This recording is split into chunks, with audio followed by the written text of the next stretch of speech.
welcome to Tina, to Camilla, to Arianna, and to Maram. It's the first time here. I was saying to Maram behind the stage that I think I've been here now for about 30 hours. So there's a lot to take in, and from the first evening when I went to an exhibition about the different venues for the 2034 World Cup, it's mind-blowing, the scale and the ambition and the scale of everything that's happening here. And I guess as it's the first time for people that haven't heard of Common Goal, well, I'm Ben Miller, as it says, and I was one of the founding team of Common Goal, responsible for the initial launch and subsequent campaigns around the big issues of our time, and effectively looking to create a connection between the football industry and social impact and sustainability. So just to give people, and we haven't really talked. I know Arianna from before, so I think you've got an awareness of Common Goal and the journey. I'm a member. Huh? I'm a member. You're a member, are you?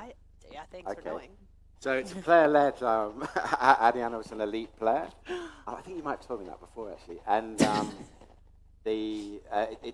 it's a global network of football-focused community organisations, of which there are now over 200 in 100 countries. It's a player-led movement. So we started with one player who committed to pledge 1% of his football earnings to invest in this community network. That was Juan Mata, and now currently there's 250 elite athletes, 47% of which are women. And really, we exist to foment radical collaboration among diverse stakeholders in football, with the aim of together tackling the big challenges of our time.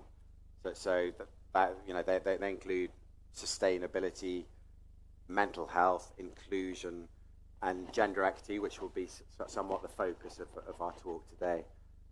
And I guess before we kick off, I think it's important to point out that the gender equity pillar of Common Goal, called Equal Play Effect, has worked over the last 10 years in 80 organizations spanning the whole globe, focused initially on giving girls and women access to football. So that's on the pitch, on the sidelines, and also in positions of leadership in the boardrooms.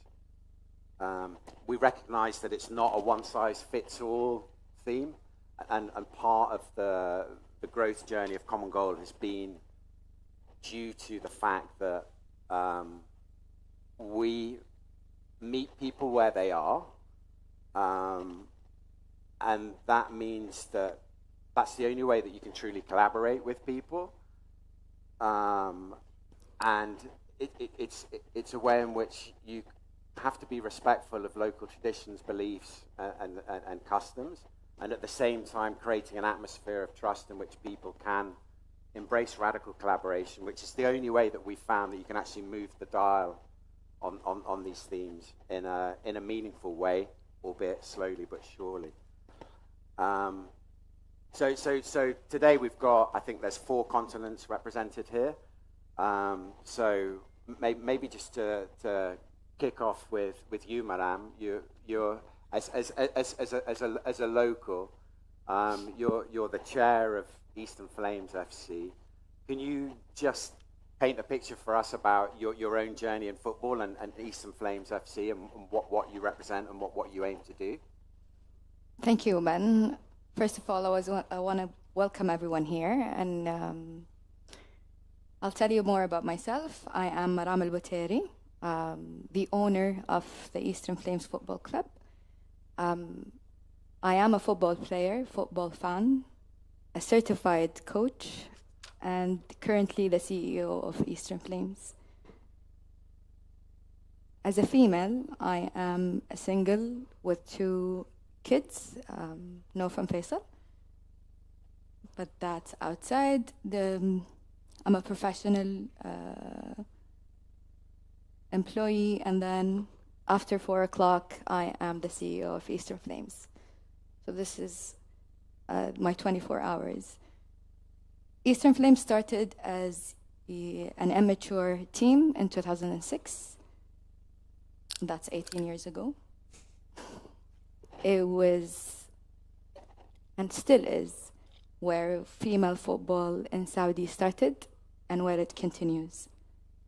Currently, we are the only private team that plays at the Premier League, at the Premier level here in Saudi Arabia for 3 consistent years.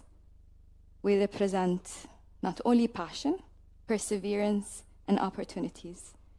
We have touched more than 10,000 individuals, whether it be a player, coach, or admin. We have more than 15 players in the national team right now. We are the only team that is private in the Premier League. And it's beyond hard to explain my journey in 10 seconds. This is 18 years of a lot of experience, and inshallah there will be more than a documentary about us that you can watch later on. But if I want to highlight something with that background, is our strategic partnership that we have secured. Those who wanted to align with us and be part of the change, it is Puma for 3 years, Calo for 2 years, and another company that we will announce inshallah this week. And then our board of advisory or sport advisor, SPSG. It's a road full of challenges, but with a lot of opportunities. It is a unicorn that currently I own. With Saudi Arabia's vision and what's happening right now, it's not only a dream that I'm living, it's a vision that I saw in 2018, and not only have became true, and I'm actually living it. I'm beyond excited to not only see you here, but also looking forward to have partners and those who believe in change and want to be part of that change. Inshallah, this was more than enough. That's great. Yeah, I mean, I've got so many questions. I mean, one quick reflection before I move to Arianna. We'll just like work the way down the line, because we've got very different perspectives here from the football industry and also from the women's, specifically from women's football. But about being ahead of the wave. So one of the sort of almost accidental things is in 2014, when I met Jürgen Griesbeck, who's the brains behind Common Goal. He had already been working for 25 years in football for development. So subsequently, when that's the network, the global network that I referred to. So when people say in 2017, when it launched, it was very successful, because no one was talking about the issues that are now becoming commonplace. Some of them we touched on, Tina, earlier. It just wasn't part of the football language. And I guess we benefited to an extent of being the pioneers in that space. And you're very much a pioneer in this space. And Monica Saab, I heard her speak yesterday, the women's national team coach. And she was saying in her country, in Germany, it took them 33 years of fighting to get a women's professional league. And that's happened in 3 years here. Yes. So, you know, you're right in the right place to ride that wave, and we'll come back and we'll hear more about Eastern Flames FC. But moving on to you, Arianna, you from I guess I don't know if you get tired of being referred to as an elite player now that you've been out of the game. I'm never tired of being compared to an elite player. I'm an elite player with all the men and women and amazing people and women who play football too. Yeah. So I guess sort of being defined by it as now you've got your own trajectory as a consultant in the football industry. But from your playing perspective, so you know North America, you played for the Italian national team, for different clubs around the world. In terms of and you're you're still at a very early stage of your professional life. what, and it's a big question, but like, what would be the changes that you've witnessed over from your playing career up until now, and what do you think are the main opportunities that exist in women's football? Okay, super loaded question. And Yeah. before I jump into that question, I'm coming back to you. Sorry. When you keep saying private about the Flames, you mean an independent women's football club, right? Not only that, most of the clubs currently are governmentally owned. The government or the sports ministry are privatizing those clubs, the government clubs, and mostly to, well, what I'm seeing right now are companies that are mega companies such as Aramco, Al-Ula, Niyum. So when you look at the league or the Premier League, all of the clubs that I'm competing against are Al-Ittihad, Hilal, Nasr. And then comes Eastern Flames, where not only privately owned, I actually own it and fund it. Okay, but you also don't have a men's team, right? You guys are an No, independent women's we club. only are focused on females. Because I started where people are ended. I looked at Germany, the US, and everywhere else. And thank God, it's being confirmed right now. Chelsea is separating from, like, the Chelsea women and Chelsea men are being separate. I think the operating model for females and the needs for females is completely different. Plus, in the beginning or in the start, Saudi Arabia was segregated. So females were not accustomed to being around male. But if it is a profession, like a coach, doctor, a teacher, they are familiar with it. So basically, me learning in the States, I learned in the US, so I have my MBA and my bachelor from abroad.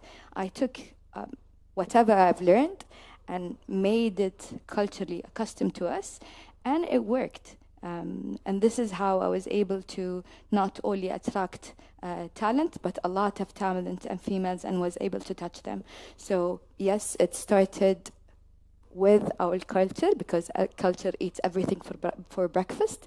And then now I think it's a very unique opportunity that we are only focused on female athletes and making them elite. So Okay. I hope Sorry, that Ben, answers. I just wanted to ask that because it goes into the history that I've seen through the women's game, that many, many years ago, the most successful teams on a European scale were independent teams. You had Potsdam and a lot of teams in Sweden and things like that, and they were very independent. And unfortunately, since the men's teams have woken up a little and decided to either get a women's team for the right reasons, or had pressure from their fan base, or just thought that they had to do it, or there's also legal implications in some countries, it has had a really unique trajectory within the women's game that unfortunately those independent teams are not able to continue on their own.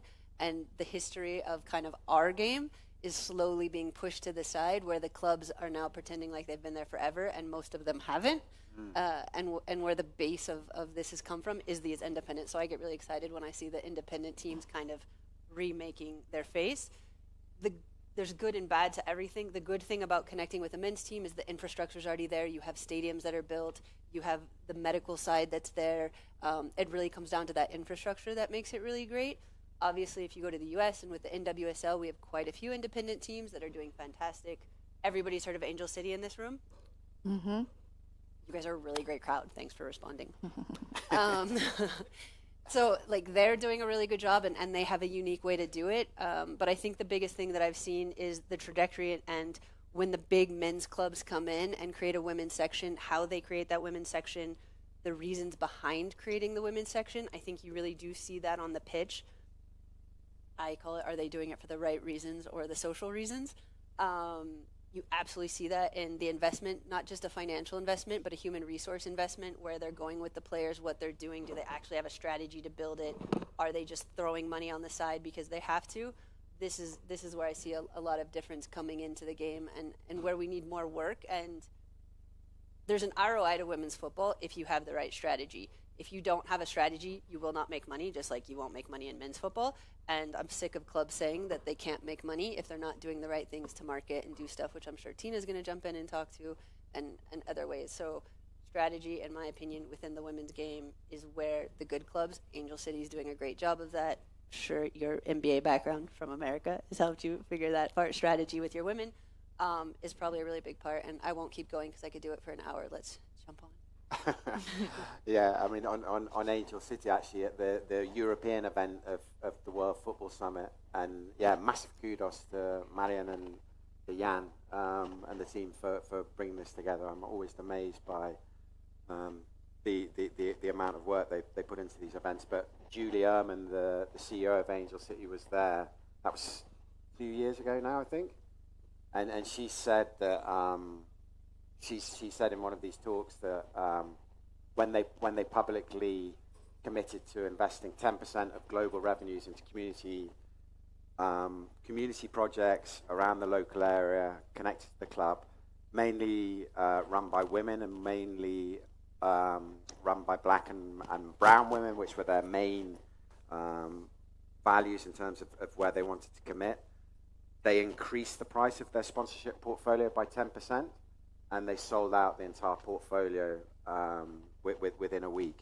So the chief financial officer, who looks at the numbers, saw that there was a 10% upturn on the numbers, which was great. At the same time, you then have 10% of that money to invest into community projects, giving validity and authenticity to who you say you are, which is part of what you're referring to, I think, Arianna, about when it's symbolic, when people are just saying that we represent X, Y, Z, but you don't have any tangible proof of that, no matter how humble, people just see straight through it now. So, Tina, you're going to come on to talk about that. But Camilla, we're talking about the different, so women's football and men's football. You've worked in men's football your whole career. You played as well, but in terms of I'm really interested in whether women's football should be cohabiting with men's football, which I think is a very antiquated business model, which is needs change, or whether I think I'm leading the question too much with my own opinion, or whether women's football should almost be a unique entity with its unique set of both values, but also value propositions and its own audiences, and room to really innovate and create a new way of playing football, running football clubs, enjoying football as an audience, and also as a consumer in a live event. So I'm really curious to hear your perspective on that, and also as a Brazilian.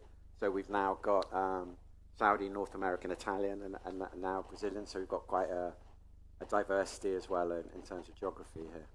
Yeah, thank you, Ben. Hello, everyone. Thank you, Jan, for inviting me. I think this is my third edition of the World Football Summit.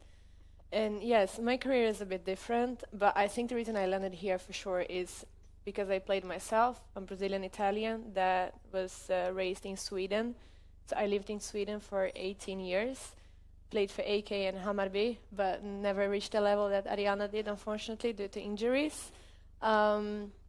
Yeah, Marta was the one actually giving me all the support to finish my studies and go to the university, and actually encouraged me to face the men's world. So I made the choice to work with men's football when I quit playing. I've been working. I started a bit with media, worked with Swedish television, covered the Russian World Cup 2018. And yeah, I was as well the director of international relationships of São Paulo FC 2021. Worked a bit as well for the Almeria project when His Excellency Turki Al-Sheikh bought the club 2019 with Double Pass, which is a Belgian constituency. So we restructured the whole club and the whole philosophy. And then, yeah, working for Transform, which is an English company with over 800 clubs and 400 agencies as clients. So I literally jumped to the transfer market and then landed at CBF, the Brazilian Football Confederation, which I actually left for a couple of weeks and now heading to new football projects. And then at CBF this year, I had the pleasure to attend the FIFA Congress in Bangkok, Thailand, when we actually won the bid for the Women's World Cup 2027, and then actually jumped into the female football world again after being playing. And according to your perspective, your opinion and question, Ben, I think that the love for football itself, there's definitely no difference for women and men. I think the main challenge is, of course, regarding the revenues and to bring the interest from the male side towards the female side. So in Brazil, even if we are known as the football country, we definitely struggle a lot because it's a culture thing in the whole South America. But we have been fighting this the last year, especially when CONMEBOL during 2016 decided that if the men wanted to continue to play the professional competitions, such as Copa Libertadores or Sudamericana, they will have to associate themselves or create a professional female team to actually keep participating in those tournaments, championships. And then I would say actually that was the boost for stuff to start happening in the women's football in the continent. That was established 2016, and they gave it a 3 years plan, so it got structured, and they changed the regulations 2019 to 2020 when it actually took force. And since then, we have been seeing big clubs in Brazil, such as Corinthians, Flamengo, Fluminense, etc., having the women's side as well.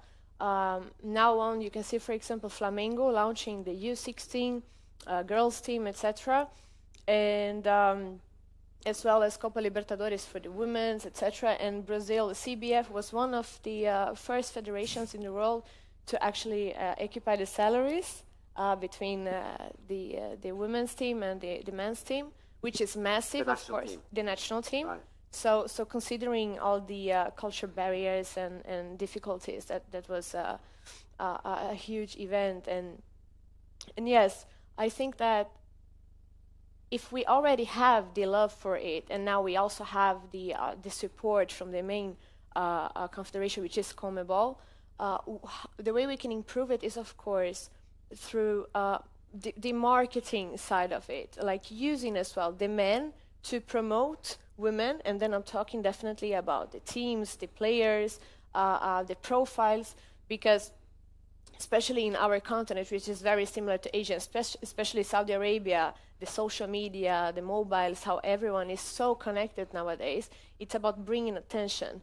So, trying to make people feel the interest and bring up the curiosity of people to understand that, hey, female are playing, it's already done. Like we just have to not only accept it, but watch it, give it a chance. And then I think that promoting as well tournaments and doing a different kind of activities to bring people to the stadium will definitely make people stay and keep the interest on the female side. Okay, well, thank you. And it's almost as if we rehearsed that, because you've created a perfect bridge. Hold on, can I just ask you one question? Yeah, Don't you think, though, that women's football can also create new fans that are away from men's football? I'm about to. You're going to go that way? Yeah. Definitely. I will let Tina answer that, definitely. We don't have a male club, and that doesn't mean we have no fans. We actually have fans. So I think there is a point. It depends on how you look at it. And then just to share with you one number here, female football in Saudi Arabia, just to put it in numbers, our funding from SAF only, and there are a lot that I can talk about, have increased 3,300%. in 3 years, just funding from SAF. So the opportunity here in Saudi is there, but our challenge here is not that there aren't opportunity. There are so many opportunities that you have to make sure that the vision of the club and their strategy, exactly, is aligned with your strategy. So when you come to Saudi Arabia, there are lots and loads of opportunities. But are they aligning with your vision? Are they aligning where you want to reach? This is, I think, where we come as a unique opportunity that empowers females, that empowers talent that are females. So if anyone who wants to be part of this unique experience and this change, we're agents of change. That is where our challenge relies. Brilliant. Okay, well, Tina, I mean, we were talking about marketing we're talking about, I suppose, looking of ways to celebrate the unique narratives that there are in women's football. Your perspective, you shared earlier that you've come from a community background. You're now like a young leader in the UK market who's just got your MBA as well, so congratulations on that. Tell us a little bit about the work that you're doing. I mean, I know you through your work with Mary Earps, so maybe you can focus on Mary or any of your other clients and just give us a bit of an insight about that. Okay, I'll give you a bit of background on me, just to contextualize my point of view. So since we're doing where we're from, so I'm based in Manchester, British, but mixed Grenadian, which is a Caribbean island, and Bangladeshi. So I've grown up in Manchester. I grew up in Old Trafford, actually, so you can imagine football culture throughout the 90s and the noughties. Sir Alex, I was around it, but I was never really in football. I just had parades every year that we no longer have coming past my household. So I understood football culture and fan culture, but I never really understood. Much quieter in your neighbourhood now. Yeah, much quieter, unfortunately. But I never really understood the on-pitch and the behind-the-scenes football business. My background is actually in the third sector, so I started a community dance school at like 13 years old. Cut a long story short, they ended up doing really well. It's hip-hop, became Northwest UK, European, World Champions, and that was all about empowering female through, you can call dance a sport, but it's also an art form, right? And then Justin Bieber used us, and a lot of UK celebrities used us. The BBC commissioned a documentary, so we start an agency, and that was primarily focused on children and families. We have a lot of clients, Manchester United, JD Sports, Marks and Spencers, whatever, and then we go into lockdown in 2020, so production stops. But one of my good friends called Tom Malone Jr., who I'd known since I was a teenager, he was on primetime TV but only had 25,000 followers. So during that lockdown, I helped him scale to 1.2 million. And Mary Earps, the current England #1 goalkeeper and was at Man United, now at PSG, DM'd me when she only had 50,000 followers and said, what you've done for Tom, can you do for me?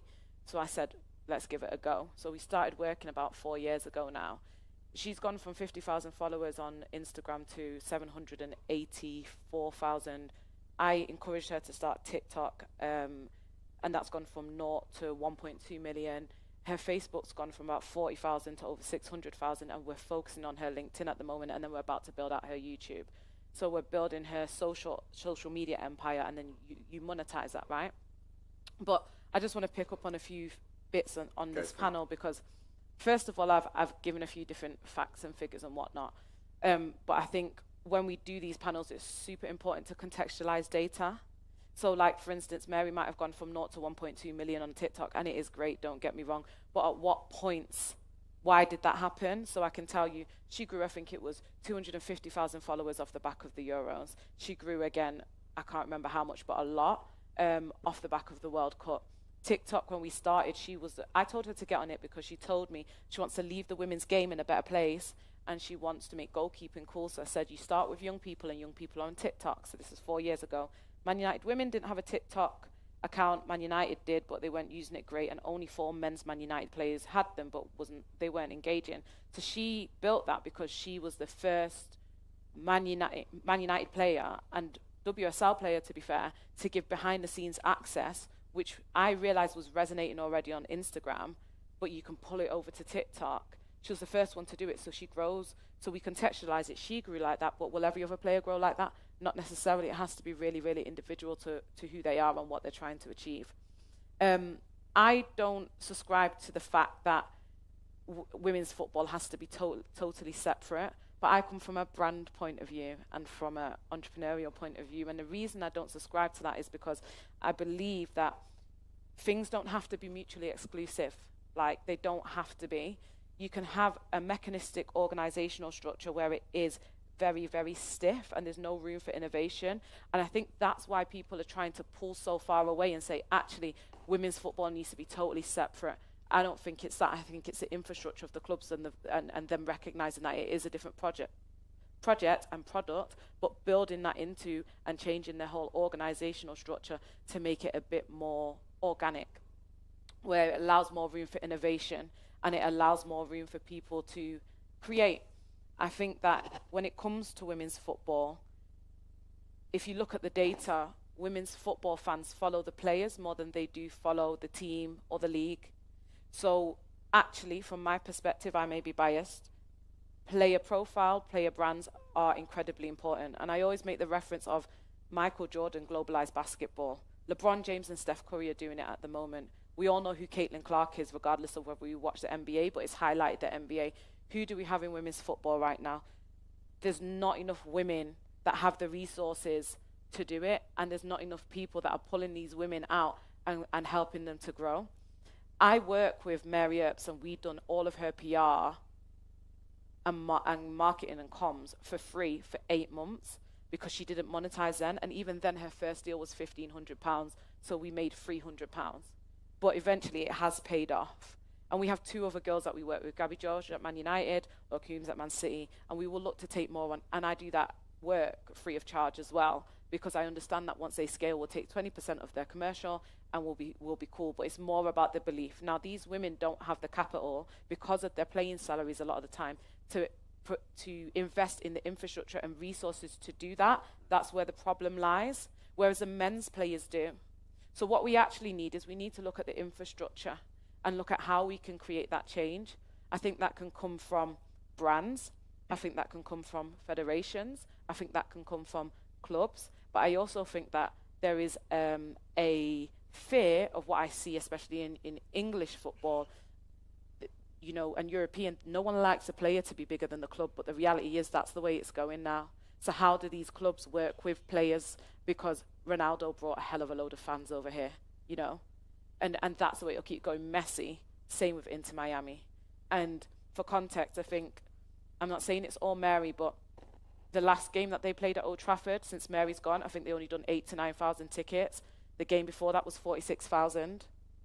So we have to look at how important player brands are and how can we build them, how can we invest in them, and what can we do differently. But I say that whilst I also say that it's very individual to the player, and you have to really focus and home in on one player. We don't take on too many because we won't be able to execute.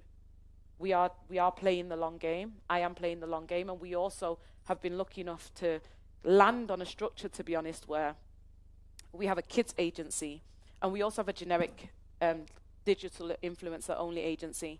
So what we manage to do is we work as a commercial agent, whereas typically commercial agents will cold pitch their clients into brands, but we're working with brands every day. And I always give this example. So JD Sports, if anyone knows that sportswear shop, 80% of the children on that website are from our agency. They book with us all the time. When it comes to the Women's World Cup, and we were working with them a lot at that period of time, they were our biggest client. They only used one player to promote the Women's World Cup. That was Mary. They only used one player to fly out to commentate on the Women's World Cup. That was Siobhan Wilson, who we have. And that's because of our relationship, and we're working with them day to day. So we built a unique infrastructure within the agency to support these women. And just for context, Siobhan Wilson is a championship player in English football who plays for Birmingham, and she plays for Jamaica. And we've managed to build it to 1.9 million followers. And I don't even really know any men's championship players in the UK that have that amount of followers. It can be done. It's just a hell of a lot of hard work. Maybe just a couple that have come down from the Premier League who are in the Championship at the end of their careers. Interesting about the opportunity in terms of storytelling, so we'll get there. So I worked with male players, and mainly that they were playing for FC Barcelona. And it was at a time when, like one of them particularly, who was probably the most outgoing, won the World Cup, won the Champions League 3 times, and started going out with Shakira. So it's like, boom, you know, like this. And like, well, I get the credit for that as like doing the role that you're doing. That had absolutely nothing to do with me. One thing that we did do strategically was think, okay, so he's in a team with Messi, Iniesta, Xavi, who, you know, particularly Messi, well, Suarez as well, and you're not going to compete on that level of game-changing moments. But he was interested in tech. was genuinely, had been in Manchester, came back, shared the dressing room with Rio Ferdinand, who was a very early adopter of social media. So he came back and he was already doing his own social. And sorry, just to finish that, and it's like, well, hang on. So how do we create a connection between him and something that he's interested in? But normally footballers, what are you doing in the Mobile World Congress? Back then it wasn't really done. But so we got him involved in that, and then we engineered a meeting with Zuckerberg. And just the final point would be, I'm on the board of Special Olympics as well, and we've got Jack Grealish to be an ambassador for GB. And he did a thing, and he's great, like in terms of his commitment to people with disability. And he has a family connection to that with his sister. But the activation that he did at... Ben, I'm so sorry, but we're on a women's football panel. Can we get back to women's football? Yes, of course we can. Yeah. We're talking about storytelling. So with Grealish, he did this activation, and it was 1.6 million interactions. And there was a kid called Lloyd who took part in the New York Marathon, a Down syndrome kid, and that had 60 million. So it's not always the stature of the number of followers that somebody has. It's the authenticity of the story that they're telling. And I think that's the opportunity here in the nascent stage of a women's league. But I think what we get so caught up in the football industry is, yes, it might be the most popular sport in the world, but you still need to transcend football to become a global star, and you still need to transcend football to become worldwide, you know? So the Shakira thing, you then transcend football, it goes into entertainment, and you hit in a totally different market. Yeah. And it's the players and the clubs that make an effort to transcend football that do that. And that's why you see more clubs trying to engage in culture more. That's why you see them engaging with influencers. That's why you see the likes of Arsenal collaborating with small streetwear brands, because they need to transcend football in order to create that global and more broad appeal. And that's what needs to happen with the women's game. And this is where it does become different, because obviously the fans are very different. The fan base is very different. So we were at Wembley the other day. I think 78,000 fans were at Wembley, but you still had a lot of the men's team playing at the same time. It proves that the fans are different, you know. Yeah, I think Arianna, I think I went off on a tangent. And what I was trying to say is that that it's not always about the global numbers of social media. It's about what you actually stand for. To your point. So one of the best things about Common Goal has been working with women athletes who are prepared to actually advocate on things that they care about and are quite connected to. I'm being told we haven't got long to go, so. Sorry, can I add one thing though? Because I think it's super important on this, and it's just a number that everybody needs to know, and it's really going back to Saudi, where we are today. Saudi has been a professional women's league for 3 years. No, the first season it was not demanded that we have professionals. The season after that, so the second season, we had Premier League and First Division.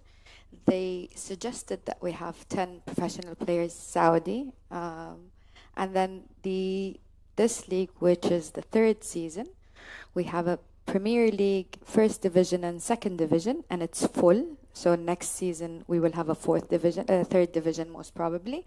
And they demanded that we have 15 Saudi player professionals. So in my team, out of 25 players, 23 players are professionals, so professional footballer, 15 of them are Saudi. So yes, now those are numbers. We are almost completely professional. Okay, so I just want to put it into perspective though. England became a professional women's football league in 2018, but it depends also too with the finances behind it. Spain 2020, so the world champions are closer to you guys. Italy 22-23 became professional. France became professional this summer.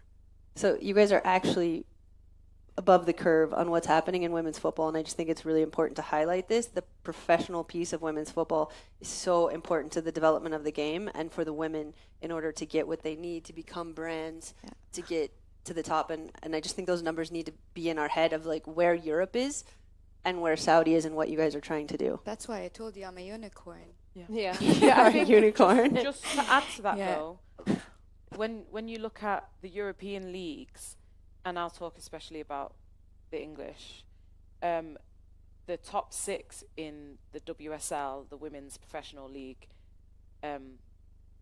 represent the same top 6 in the men's league due to the finances infrastructure that they have. So although Saudi will be ahead of the curve 100% in some ways, when you look at the leagues like the Spanish league where Real Madrid and Barca are, the power they have to supercharge it, should they care to, is going to be totally different due to brand. And that's also important to recognize, is the importance of brand.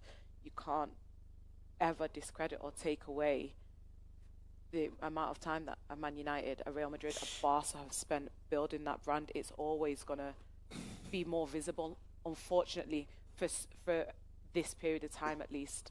Yeah, but brand, just one thing, but brand guys, is a financial, and there's a very big brand that stop. hasn't won Champions League, so... I would like to add quickly on Tina's point, because she mentioned the importance of the federation support, and it's very important to highlight the potential of the cross-pollination. I mean, sharing, for example, the infrastructures. I remember when I was young playing football in Sweden, and we used to play on the other half of the pitch together with the same category of the boys that time. Why? So they could see that we are actually playing together, and then we always end playing like 15 minutes against each other. Yeah.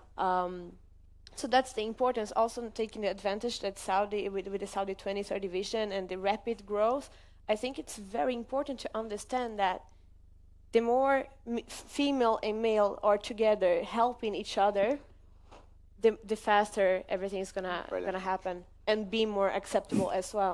Madam, we have to be really quick, so I've got somebody standing there going like that for about the last 5 minutes. Absolutely, just a second. So in Saudi Arabia, what's different, everyone who's behind the scene or who's leading the women football are beyond eager, because we had so many challenges, and now you just open up the door for us. Most of us are well educated. Most of us are looking into, since 2018, I was sponsored by the Saudi Football Federation to attend conferences on women development. And I went to the US, I went to Asia. They have set the foundation for so long. So when we started, we had so many things. You talked about education, and a player funded your university. In my case, I am a unique club. But one of my sponsors that I'm sorry that I didn't talk about was a scholarship from one of the universities to get the student, because student development, player development from the student-wise is very important. So how we were looking at things in Saudi is completely different. We're taking the best out of every country right now, and we're putting it into. And the best thing is, in every single club, I know exactly who's handling it. Yesterday was Rima Al Saud. I know Rawh Al-Arfaj, I know every single female. All of us were so, playing since 2007, 8, and all of us are so passionate about football. So when you put that passion, when you put that perseverance, when you put that commitment to form in football, and you give them the resources, you can only imagine what are the possibilities. So Saudi Arabia is coming very strong, very strong. And the Football Federation is supporting us 100%. So I'll tell you, watch out for us. And everyone who is doubting Saudi women football, you better be ready for what's coming. Brilliant. Well, look, thank you very much. I'm sorry we've run out of time. It seems to have gone very quickly. There's such a diversity of experience and opinions here. Maram, thank you very much. Arianna, thank you very much. Camilla, thanks. And Tina, thank you very much. And thanks a lot to everyone. Bye. Thank you.